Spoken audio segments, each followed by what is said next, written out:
In this chapter, we're going to work exercises using the three major data structures of Python: lists, tuples, and dictionaries. In this first exercise, we're going to work with lists and write a couple of functions to perform tasks with lists, primarily just to demonstrate how easy it is to add your own functionality to the functionality that's built in to the Python data structures. So we're going to call this program takeDrop.py because those are the two functions we're going to write, take and drop. So let me start off with a list.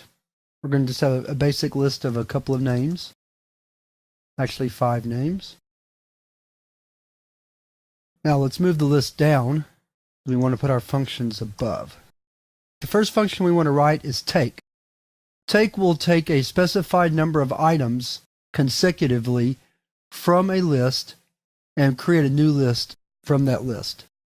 So the first thing we do is we create an empty list. We'll call it rList for returned list.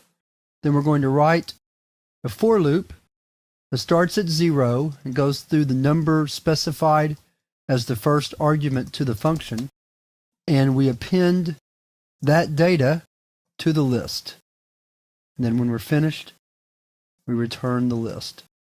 So let's give it a try. So we'll write some names equals take and then 3 names, and that'll take the first 3 names out of names and put it in the list some names, and then we'll print some names.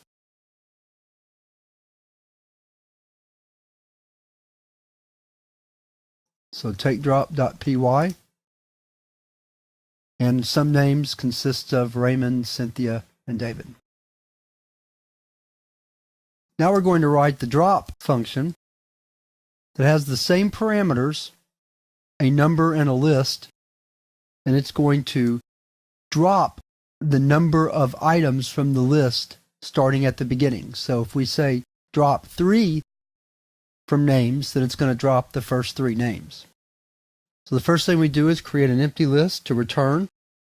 Then we write a for loop that starts at the number specified and continues through the length of the list, essentially building a list starting at the item past the number we want to drop. So in other words, if we say drop 3 names, then the new list is built starting at the 4th name.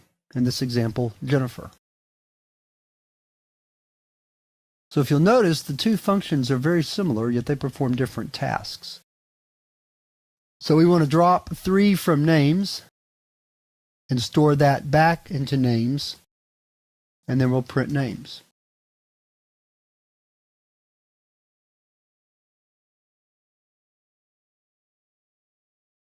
Our first function takes 3 from names and stores it in the list some names, Raymond, Cynthia, David. And our second function drop drops those 3 names, and names is left with just Jennifer and Clayton. Here are the functions, and I'll leave as an exercise for you modifying these functions so that if you typed, for example, take -3 names, it would take the last 3 names from the list, and the same thing with drop. Drop 3 names would drop the last 3 names of the list. And given what I've shown you in this exercise, you should be able to write that modification for both the take function and the drop function.